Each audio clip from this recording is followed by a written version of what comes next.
Μήπως έχουμε αρχίσει να βιώνουμε τα 7 σημάδια της Αποκάλυψης?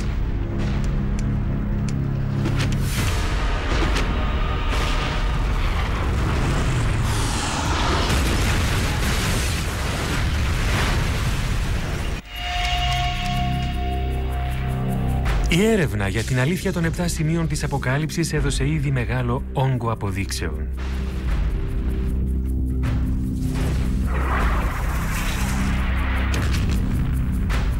Για όσους πιστεύουν στην προφητεία, το νόημα των στοιχείων είναι φανερό. God just sends sign after sign, event after event, trying to wake people up.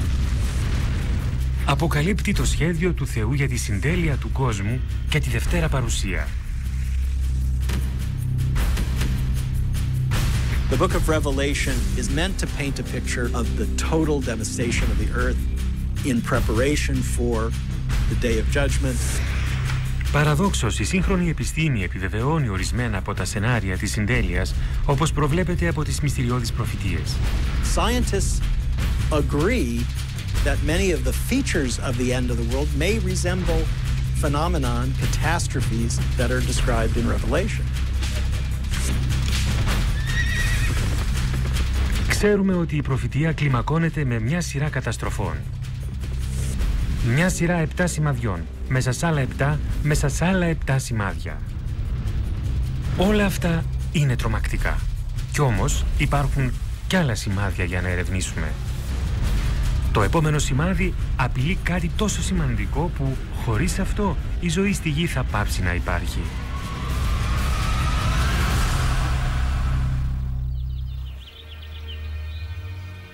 Ο ήλιος ανατέλει κάθε πρωί χαρίζοντας φως, ζέστη και ζωή. Η επιβίωση του κόσμου μας εξαρτάται από τις ακτίνες του ήλιου.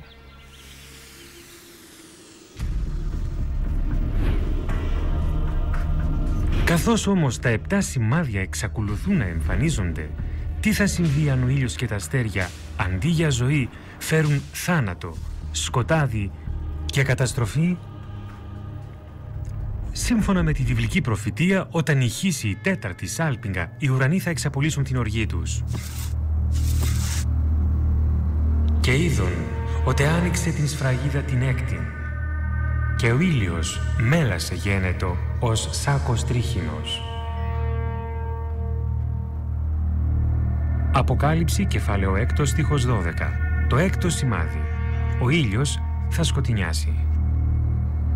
You have the sun turning dark and the moon turning towards blood. It's a transitional period into what would be called the wrath of God or the Great Tribulation. When the prophecies talk about the sun turning dark, I don't think it's going to be anything that's caused by man. I think this is God, in essence, turning the light out.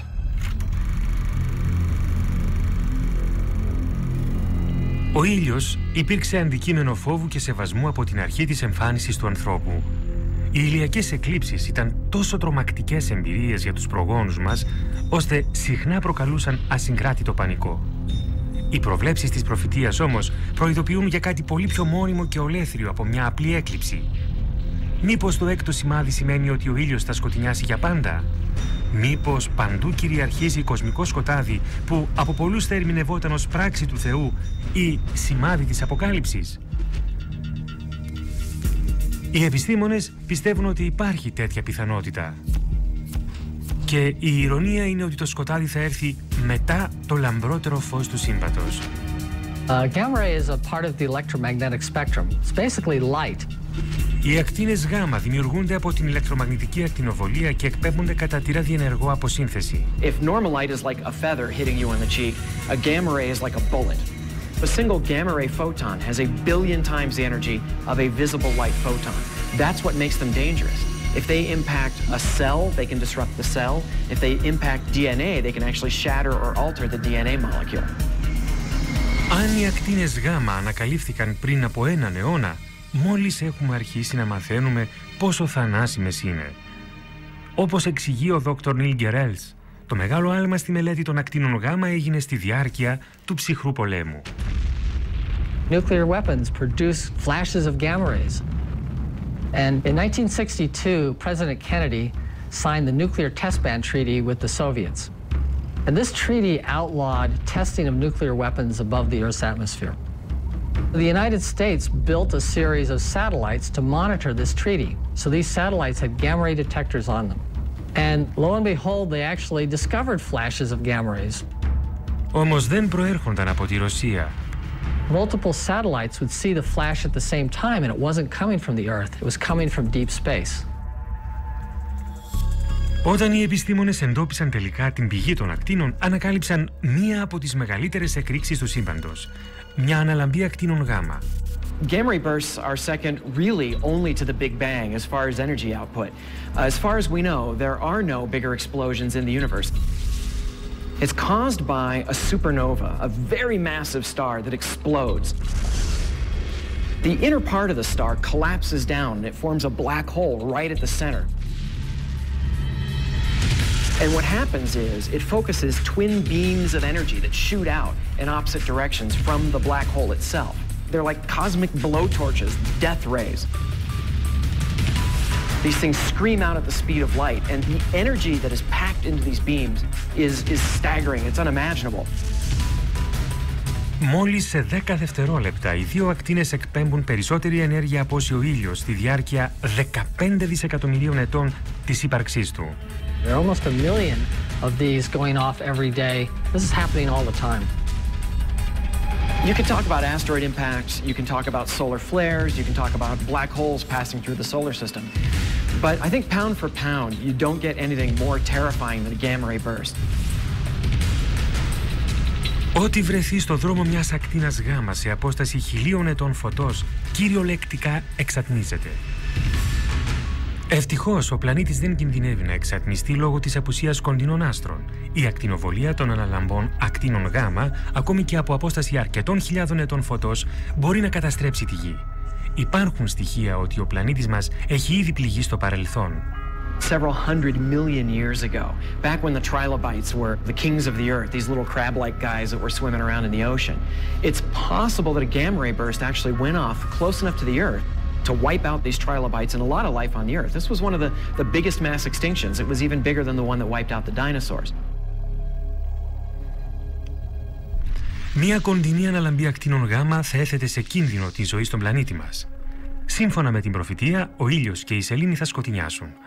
Πώς μπορεί μια λάμψη φωτός να ρίξει τον κόσμο μας στο σκοτάδι? Η απάντηση απέχει 8.000 έτη φωτός από τη Γη. The star is called WR104. It's a funny name, but that's what we call it. And it's close enough to hurt us, and it may be aimed at us. It's reaching the end of its lifetime, and it could, any year, blow up. Τι μπορεί να συμβεί αν εκραγεί ένα μακρινό άστρο? You would have literally no warning, because gamma rays themselves are light.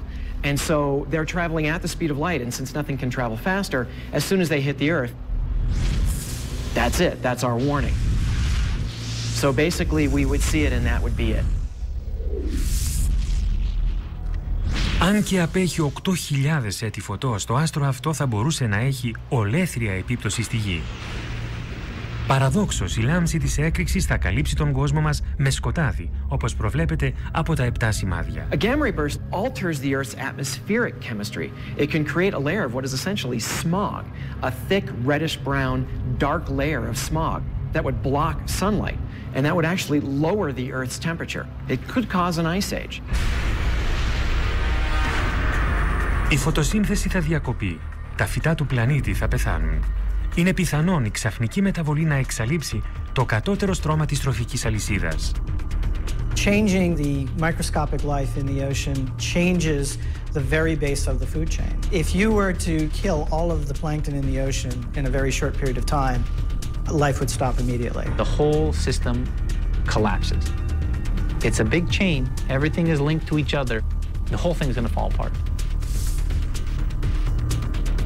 Παγιδευμένη κάτω από το σκοτεινό ουρανό σε ένα παγωμένο ετοιμοθάνατο πλανήτη, η ανθρωπότητα θα ζήσει έναν εφιάλτη εξαιτίας των ακτίνων γάμα, επαληθεύοντας την προφητεία της βίβλου που για πολλούς μπορεί να σημάνει τη συντέλεια του κόσμου. At the end of time, things will be out of order.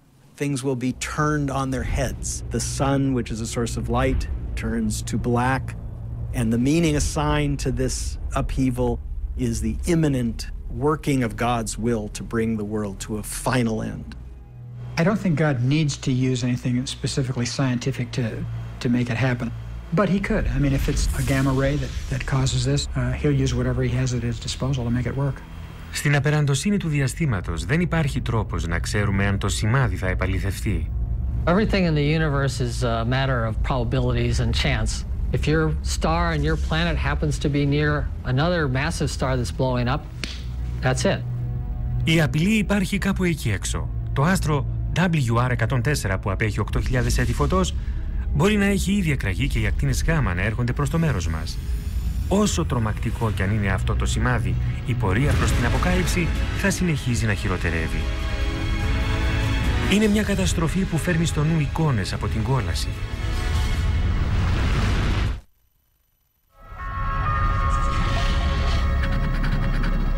Οι επιστήμονες στο Yellowstone παίρνουν μέτρα. Εκεί συμβαίνει κάτι παράξενο. Μήπως είναι το μέρος μιας μελλοντικής βιβλικής καταστροφής? Μήπως είναι ένα από τα 7 σημάδια? Και ο δεύτερος άγγελος εσάλπισε και ο σώρος μέγα πυρικαιόμενων ευλήθη στην θάλασσα. In the second trumpet judgment, it talks about a great mountain falling into the ocean. That could be an asteroid, but it uses the term mountain, and then it uses the term fire. A mountain bursting out of the ocean, erupting with fire. Είναι μία από τις πιο θανάσιμες και ολέθριες δυνάμεις στη γη. Μήπως ένα από τα 7 σημάδια είναι κάποιο ηφαίστειο? Μια ματιά στην ιστορία μας δίνει μια ιδέα. Οι εικόνες φωτιάς που περιγράφουν την κόλαση είναι εμπνευσμένες από το πυρακτωμένο μάγμα και τα δηλητηριώδη αέρια που εκλείονται από τα ηφαίστεια. Όπως πολλά βίαια φυσικά γεγονότα, οι πρώτοι χριστιανοί θεώρησαν τις ηφαιστειακές εκρήξεις αποτέλεσμα της οργής του Θεού. Ο Βεζούβιος εξεράγει το 79 μετά Χριστόν, περίπου την ίδια εποχή που ο Ιωάννης έγραφε την Αποκάλυψη στην Πάτμο. Η έκρηξη κατέστρεψε την Πομπιεία. Καυτή ηφαιστειακή στάχτη έθαψε χιλιάδες θύματα, διασώζοντας για πάντα την επιθανάτια αγωνία τους. Πολλοί από τους πρώτους χριστιανούς την είδαν ως θεία τιμωρία της ειδωλολατρικής Ρωμαϊκής Αυτοκρατορίας για την καταδίωξη της χριστιανικής αδελφότητας.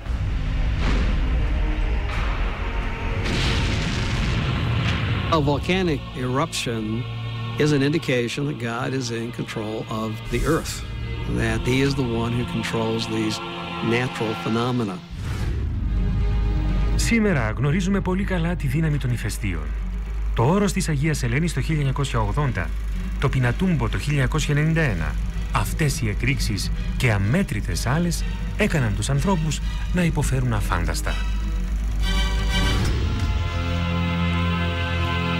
Για να αναγνωριστεί σήμερα μια ηφαιστειακή έκρηξη ως ένα από τα 7 σημάδια, θα πρέπει να είναι μοναδική σε μέγεθος και καταστροφές. The result of this great mountain-like object falling into the ocean is destroying life on planet Earth. Υπάρχουν άραγε αρκετά μεγάλα ηφαίστεια για να προκαλέσουν τέτοια φαινόμενα? Η επιστήμη μας βεβαιώνει πως υπάρχουν. Ακριβώς όπως περιγράφει η προφητεία, μπορεί να κρύβονται στους ωκεανούς ή ακόμη και κάτω από τα πόδια μας. Είναι ένα φαινόμενο που ονομάζεται υπερηφαίστεια. A supervolcano is any volcano that emits 100 cubic kilometers or more of ash in a single eruption. Πρόκειται για ποσότητα πολλαπλάσια κατά 100-150 φορές από εκείνη που εξαπέλυσε το όρος της Αγίας Ελένης το 1980. Taupo in New Zealand, a popular fishing resort on the North Island. Santorini in the Aegean, the Campi Flegrei just west of Naples, where several hundred thousand people live. Υπάρχουν τουλάχιστον 8 υπερηφαίστεια σε όλο τον κόσμο, αλλά είναι δύσκολο να εντοπιστούν αφού δεν έχουν συνήθως τη μορφή όρους. Most volcanoes, when they erupt explosively, leave a crater, a violent expulsion of magma that blows its roof off. When a very large eruption occurs, it leaves something called a caldera, which is a much more structured, bowl-shaped depression that has relatively steep walls. It's typically tens of kilometers across, and it forms by a settling of the roof rocks down into what used to be the magma chamber. Υπάρχουν αρκετοί κρατήρες υπερηφαιστείων στις Ηνωμένες Πολιτείες. Ένα από τα ωραιότερα τοπία μπορεί να αποτελεί και το μεγαλύτερο κίνδυνο. Yellowstone is a large volcanic crater measuring 35 by 45 miles. It's just shocking to imagine a single eruption that would evacuate so much magma and create a valley where there was nothing. Αυτό ακριβώς συνέβη στο Yellowstone πάνω από μία φορές. Yellowstone has had 3 very big eruptions that were hundreds of cubic kilometers or more. The most recent of them happened 640,000 years ago. Ξέρουμε ότι το Yellowstone εξερράγει στο παρελθόν. Θα μπορούσε να εκραγεί και στο μέλλον. Το ερώτημα είναι πότε. Yellowstone Plateau is rising at a rate of about 0.6 of an inch, a little bit more than half an inch a year. This is a product of molten rock beneath that plateau. We just don't have enough data to say what the probability is of this culminating in a big eruption. Τα στοιχεία που έχουν οι επιστήμονες δείχνουν ότι δεν είναι πιθανή μια έκρηξη του υπερηφαιστείου Yellowstone, τουλάχιστον για μερικές χιλιάδες χρόνια ακόμα. Τα επιστημονικά στοιχεία δεν κλονίζουν όσους πιστεύουν στα 7 σημάδια της προφητείας. When it comes to science and the scripture, I have never seen anything when you really examine it that science can disprove the scripture.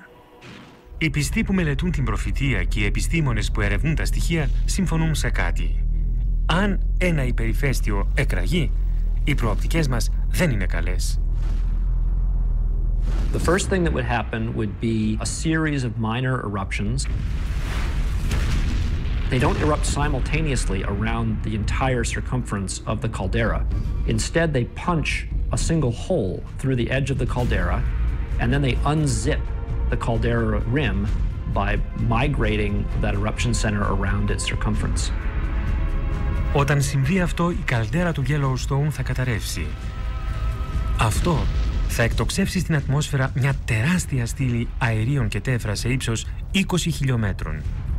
That cloud collapses in places and produces a ground-hugging mass of hot ash that runs perhaps several hundred miles down river valleys.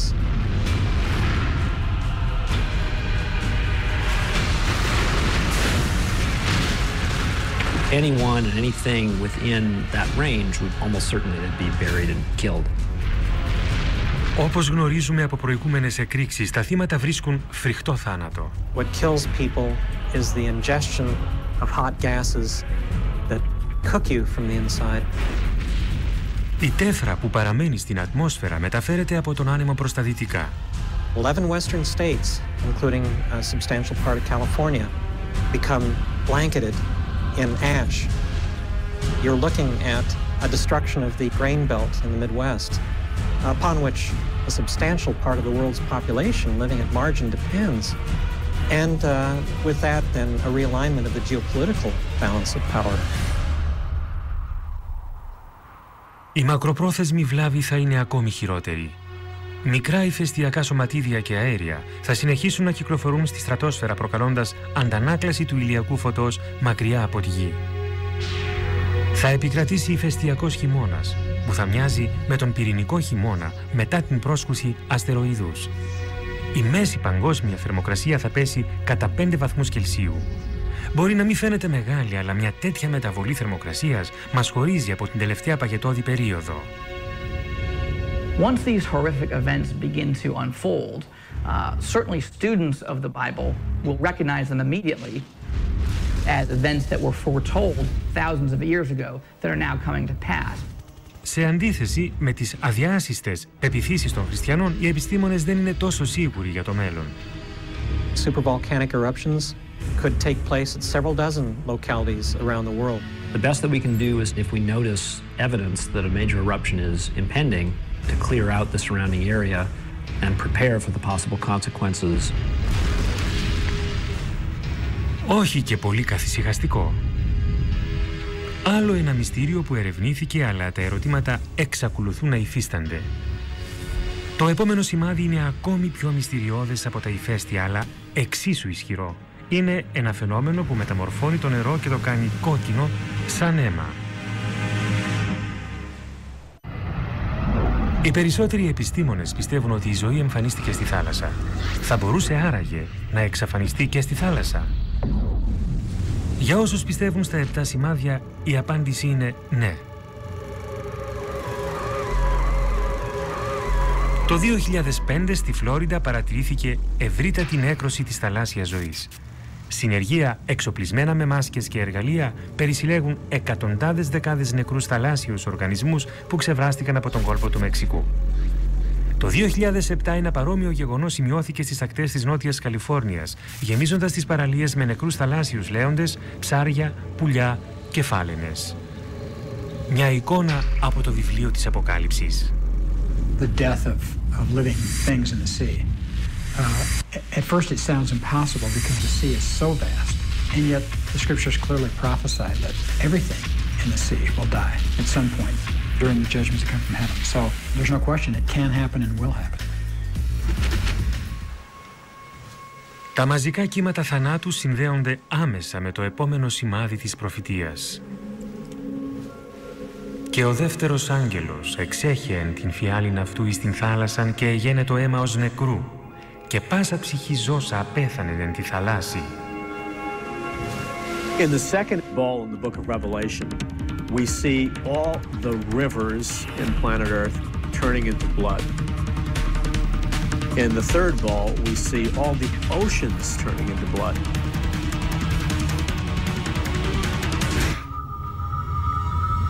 Η οργή του Θεού που μετατρέπει το νερό σε αίμα απαντάται επανειλημμένα στη βίβλο.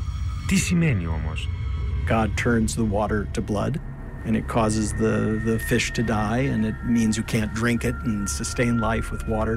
So the idea that blood, which is supposed to be confined in the veins of living creatures, is now in oceans and rivers, is a symbol of the dislocation, the upheaval, the catastrophe that God is willing to bring on the world when he is displeased. And it happened in Egypt, according to the Hebrew Bible. It will happen at the end of days, according to the book of Revelation. Στους βιβλικούς χρόνους το αίμα είναι ένας ισχυρός συμβολισμός. Blood has always been, from the beginning of the Judeo-Christian tradition, has been a symbol of great sanctity. It becomes just as important in the book of Revelation. Even the ancients who had no knowledge of human anatomy understood that what flows through our bodies and keeps us alive is blood. So that symbol of blood is a symbol of life, and in a more exalted sense, eternal life. Το αίμα είναι ισχυρό σύμβολο θανάτου. Για αιώνες η μετατροπή του νερού σε αίμα ήταν κάτι συμβολικό. Σήμερα όμως η επιστήμη προσφέρει μια άλλη προοπτική. Υπάρχει επιστημονική βάση στη μετατροπή του νερού σε αίμα. Για λόγους που παρέμειναν άγνωστοι για αιώνες, σημεία της θάλασσας κατά μήκος των ακτών σε όλο τον κόσμο μερικές φορές αποκτούν κόκκινο χρώμα. Όταν συμβαίνει αυτό, οι ακτές γεμίζουν με νεκρούς θαλάσσιους οργανισμούς. Από μαρίδες μέχρι φάλαινες πεθαίνουν και ξεβράζονται στην ακτή. Σήμερα αυτό το φαινόμενο λέγεται κόκκινη παλήρια. Ο Dave Hutchins, θαλάσσιος βιολόγος στο Πανεπιστήμιο της Νότιας Καλιφόρνιας, εξηγεί το φαινόμενο. Red tide is a common name for a group of single-celled algae that live in coastal water and produce toxins. They produce large blooms that can be really damaging. Some of the organisms that make these blooms actually have a reddish coloration, and when there's enough of them, they can make the water turn literally red, like blood.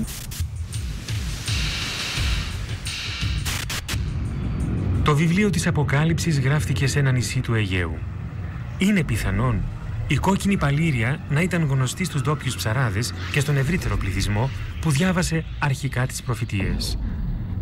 Δεδομένου ότι το σημάδι θέλει τα νερά να γίνονται αίμα, μπορεί να συνδέεται με το φαινόμενο της κόκκινης παλήριας. Θα πρέπει όμως να είναι μια κόκκινη παλήρια τόσο ακραία, τόσο ολέθρια, ώστε να θεωρηθεί σημάδι από το Θεό. Μπορεί η κόκκινη παλήρια να είναι φωνική?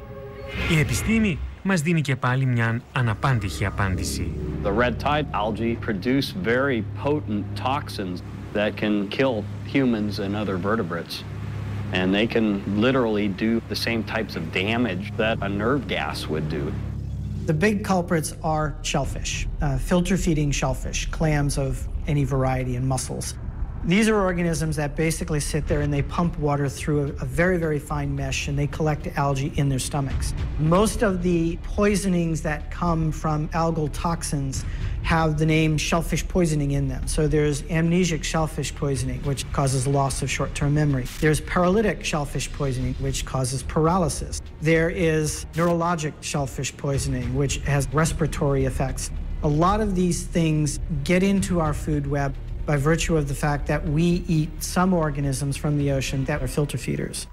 Η κόκκινη παλήρια μπορεί να κλιμακωθεί και η απειλή μπορεί να περάσει από την τροφή που τρώμε στον αέρα που αναπνέουμε. Some types of red tide release the toxins to the water and they can actually get aerosolized out of the water and into the air where people can breathe them. Είναι σαν να απελευθερώνονται νέφη τοξικού αερίου από τη θάλασσα. Οι συνέπειες στους παράκτιους πληθυσμούς θα είναι ολέθριες. Αν μια απέραντη κόκκινη παλήρια γεμίσει τον ωκεανό, τεράστιο μέρος της θαλάσσιας ζωής στη γη θα πεθάνει. Το ίδιο και οι άνθρωποι που θα φάνε ή θα εισπνεύσουν τις τοξίνες που παράγονται από την παλήρια. Εκατομμύρια άνθρωποι σε όλο τον κόσμο που εξαρτώνται από τη θάλασσα για τροφή θα πεινάσουν. Οι άνθρωποι θα υποφέρουν και θα πεθάνουν. Αναμφίβολα, πολλοί θα το θεωρήσουν επαλήθευση ενός από τα 7 σημάδια. Η μόλυνση και η υπερθέρμανση του πλανήτη διαταράσσουν την οικολογική ισορροπία που κανονικά ελέγχει την ανάπτυξη των φυκών, οδηγώντας σε αύξηση του αριθμού τους και της σοβαρότητας της κόκκινης παλήρειας σε όλο τον κόσμο. Αν οι φωνικές τοξίνες συνεχίζουν να παράγονται, θα κατακλείσουν τον πλανήτη. If toxic algae win and continue to win and always win, we have a very dire situation. Όσοι πιστεύουν στην προφητεία των 7 σημαδιών συμφωνούν, αλλά για διαφορετικούς λόγους. I think what God is specifically saying, He's saying to the rebellious planet Earth, to the Antichrist and his forces, you've martyred my people, you've spilled their blood, you've killed millions of people that believe in God by taking their blood. Now, as a judgment and a final warning to you, I'm going to turn all the rivers on planet Earth and all the oceans into blood. Αυτό το σημάδι θα μπορούσε να συνδεθεί με τις φωνικές κόκκινες παλήριες. Συνδέεται επίσης και με το επόμενο σημάδι όπου και πάλι η καταστροφή προέρχεται από κάτι που αποτελεί πηγή ζωής για τη γη.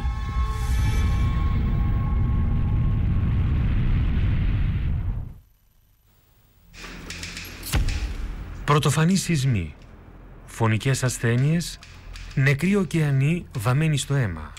Όλα προλέγονται στην Αποκάλυψη και όλα έχουν συμβεί στη γη. Οι καταστροφές αυτές δεν έχουν φέρει ακόμα τη συντέλεια του κόσμου. Μήπως είναι προειδοποιητικά σήματα ότι τα χειρότερα έπονται? Υπάρχουν στοιχεία ότι άλλο ένα σημάδι βρίσκεται σε εξέλιξη. 1997, Καναδική Αρκτική. 160 χιλιόμετρα από την εγκύτερη πόλη. Ένας ερευνητής παρατηρεί κάτι ανησυχητικό. The changes that I saw unfolding in the Arctic were much too large, much too persistent to be explained away as just natural variations in climate. There was something else at work there. This is real and it's now. Τεράστια κομμάτια πάγου στο μέγεθος του Rhode Island αποκολλώνται από την Ανταρκτική. Ο Ατλαντικός μαστίζεται από θύελλες πρωτοφανούς ισχύως. Κυκλώνες προκαλούν το θάνατο εκατοντάδων χιλιάδων ανθρώπων στην Ασία. Η ξηρασία αποδεκατίζει απέραντες εκτάσεις του πλανήτη και ήδη εξαφανίζονται με πρωτοφανή μέχρι σήμερα ρυθμό. Μήπως όλες αυτές οι καταστροφές συνδέονται με ένα σημάδι? Σύμφωνα με την Αποκάλυψη, 7 σφραγίδες φέρνουν τις 7 σάλπιγγες και η 7η σάλπιγγα καλεί τις 7 φιάλες. Και ο 4ος άγγελος εξέχε την φιάλην αυτού επί των ήλιων και εδόθη αυτό καυματίσε εν πυρί τους ανθρώπους.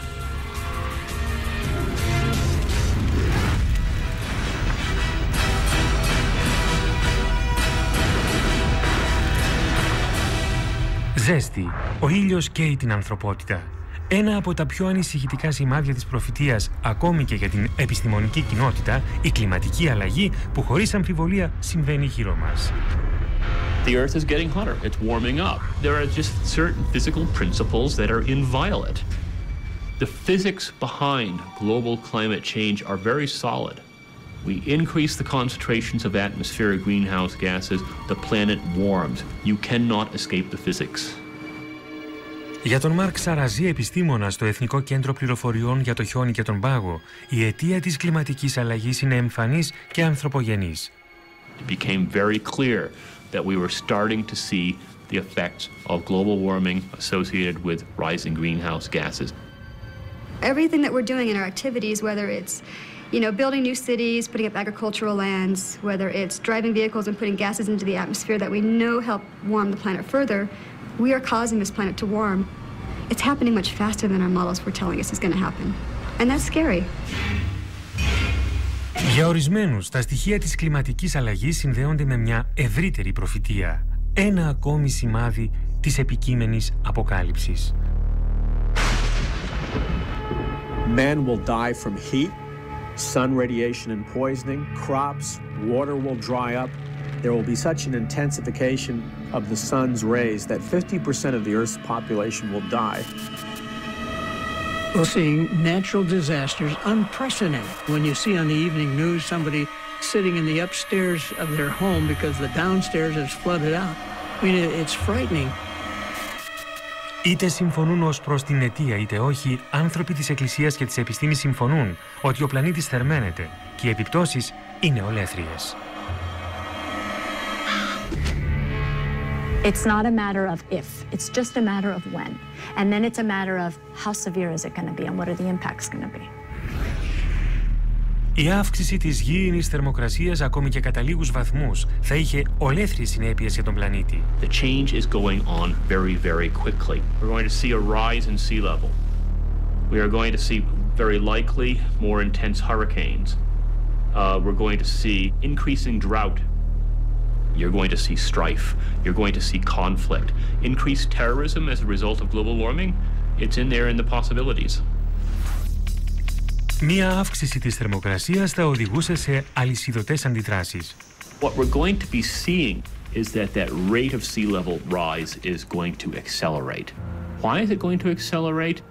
Largely because we're going to see increasing meltdown of the Earth's glaciers and ice caps. What's going to raise the sea levels is primarily Greenland and Antarctica. Together, they're more than 90 meters of ice.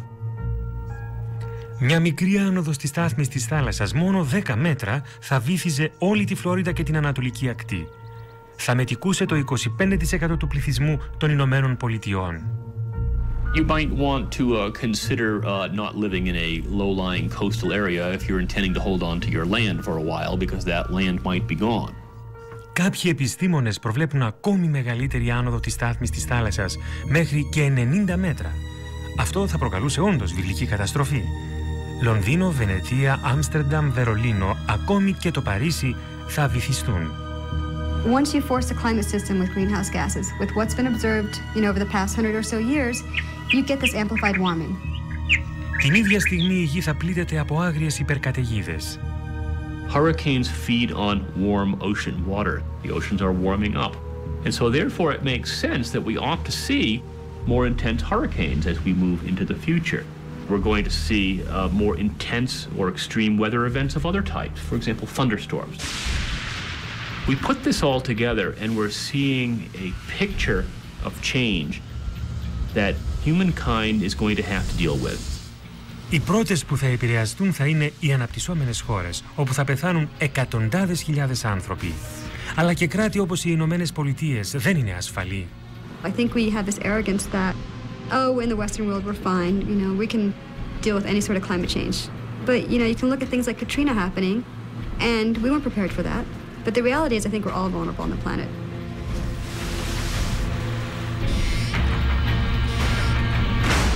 Δεν μπορούμε να είμαστε σίγουροι για την ετοιμότητά μας απέναντι στην υπερθέρμανση του πλανήτη. Δεν υπάρχει όμως τρόπος να προετοιμαστούμε για το επόμενο σημάδι, έναν παγκόσμιο πόλεμο που σχεδόν θα εξαφανίσει την ανθρωπότητα. η τελική αναμέτρηση του καλού και του κακού.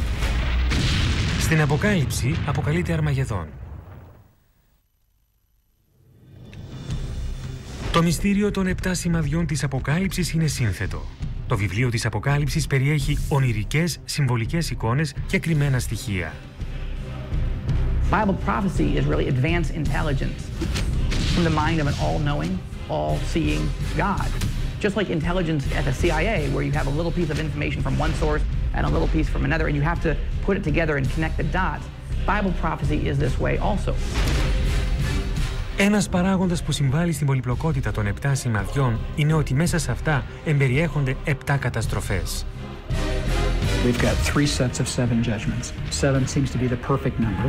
It's referred to the number that relates to God, as opposed to the Antichrist, whose number is 666. Υπάρχουν περισσότερες από μία ερμηνείες της προφητείας και πολλοί τις εκμεταλλεύτηκαν για να οδηγήσουν τους οπαδούς τους στο θάνατο.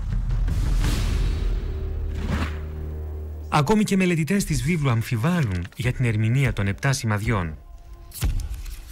Whether these things are literal or somewhat symbolic, I think we'll just have to wait and see.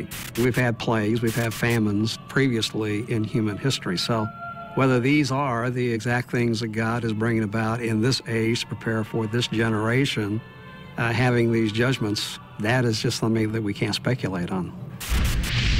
Αυτό που είναι εμφανές είναι η κρίση στο βιβλίο της Αποκάλυψης. Το τελευταίο σημάδι. Ο Αρμαγεδόν. Και είδον το θηρίον και τους βασιλείς της γης και τα στρατεύματα αυτών συνηγμένα. Ποιήσε τον πόλεμον μετά του καθηνένου επί του ύπου και μετά του στρατεύματος αυτού. Σύμφωνα με την Αποκάλυψη, ο πρώτος υπότης εμφανίζεται ξανά. Ο Αντίχριστος.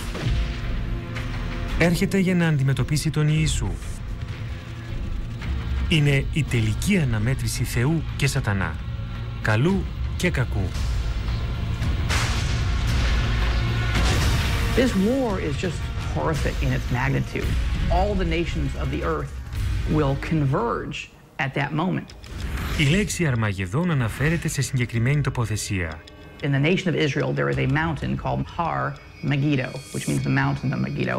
And there have been 21 battles for control of that spot. Nations and empires have fought time and time again. Η συγκεκριμένη προφητεία έχει σημαδέψει την ιστορία. Σε κάποιες από αυτές τις μάχες πολέμησαν σταυροφόροι από τον 11ο μέχρι το 13ο αιώνα. Πολλοί από τους χριστιανούς πολεμιστές πίστευαν ότι εκπλήρωναν την προφητεία των 7 σημαδιών. The Crusades were literally seen as a working out of the prophecies of Revelation because they were armies under the cross of Christ moving into the Holy Land, the site of the Battle of Armageddon, and doing battle with infidel armies who they saw as diabolical. Μέχρι σήμερα η προφητεία του Αρμαγεδόνος κυριαρχεί στη φαντασία των ανθρώπων. Κάποιοι γνώστες της προφητείας πιστεύουν ότι μπορεί να βρισκόμαστε στα πρόθυρα του Αρμαγεδόνος σήμερα. We live in a brutal, chaotic world, so much so that with weapons of mass destruction available and rogue individuals and nations and terrorists and so on, people are afraid that maybe this could be the end. Για τους πιστούς, η επικείμενη απειλή ενός πυρηνικού ολέθρου πάντα συνδεόταν με τον Αρμαγεδόνα. Looking at the nuclear arms buildup, the missing Russian suitcase nukes out of the former Soviet Union, the cataclysmic plagues of biological warfare being stored and manufactured in laboratories, I don't think there's ever been a time in the history of mankind where we have had the technology to literally decimate our world in a matter of weeks or months. Καθώς εμφανίζονται άλλα όπλα μαζικής καταστροφής, ακόμη και οι επιστήμονες επικαλούνται εικόνες που παραπέμπουν στην προφητεία. There could be nuclear exchange. At which point, to protect our own interests, do we get involved with that or not? And if so, what capacity? Do we launch strike packages to neutralize nuclear threat? Or do we just say, you know, let's just have at it? Αν η τελευταία προφητεία κλιμακωθεί σε πυρηνικό Αρμαγεδόνα, το τέλος θα είναι παρόμοιο με εκείνο που θα προκαλέσει η πρόσκρουση αστεροειδούς ή η έκρηξη κάποιου υπερηφαιστείου. Τον όλεθρο του πολέμου θα ακολουθήσει ένας πυρηνικός χειμώνας, ένα νέφος από ραδιενεργά συντρίμμια που θα βυθίσει τη γη στο σκοτάδι. We would now lower our global climate temperature by at least 10 degrees. As it got perpetually worse, we're screwed. And then the prevailing precipitation that would fall in the form of snow would be completely radioactive. Στην παγωμένη αυτή κόλαση θα συναντήσουμε την τελική αποκάλυψη. Μόνο που αποκάλυψη δεν σημαίνει θάνατος. Σημαίνει ότι κάτι φανερώνεται. Η μετάβαση σε καθένα από τα 7 σημάδια μοιάζει με πορεία προς τον όλεθρο και την καταστροφή.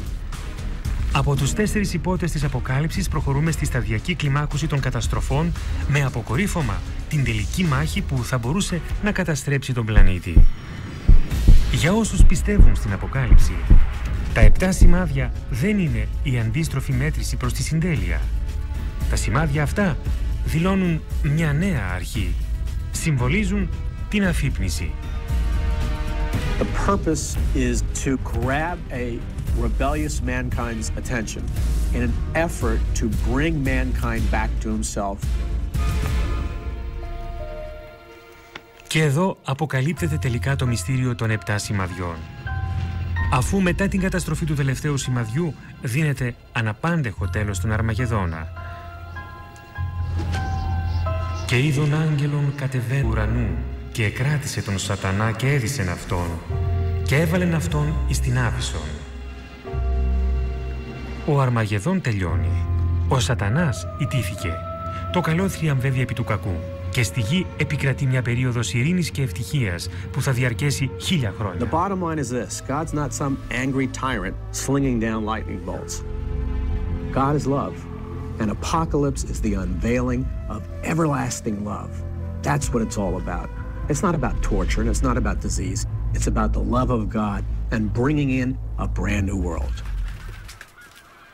Σκοπός της προφητείας είναι να τρομάξει την ανθρωπότητα. Τελειώνει όμως με μια νότα ελπίδας. Η βαθιά ριζωμένη ανάγκη του ανθρώπου να ελπίζει είναι ένας από τους βασικούς λόγους που τα 7 σημάδια έχουν σχέση με το σήμερα. The book of Revelation has never been read with more earnest true belief than it is today. There's a certain irony there because we live in an age of science, of very advanced knowledge about the here and now, and yet even with all that advanced knowledge, there are people who say all that really matters is your religious beliefs, and those will be the final test of whether you live forever in paradise or burn forever in the lake of fire. Μήπως τα 7 σημάδια της Αποκάλυψης έχουν ήδη αρχίσει να εμφανίζονται? Παρά τα στοιχεία που υπάρχουν, είναι αδύνατον να το πούμε με σιγουριά. Ένα όμως είναι βέβαιο.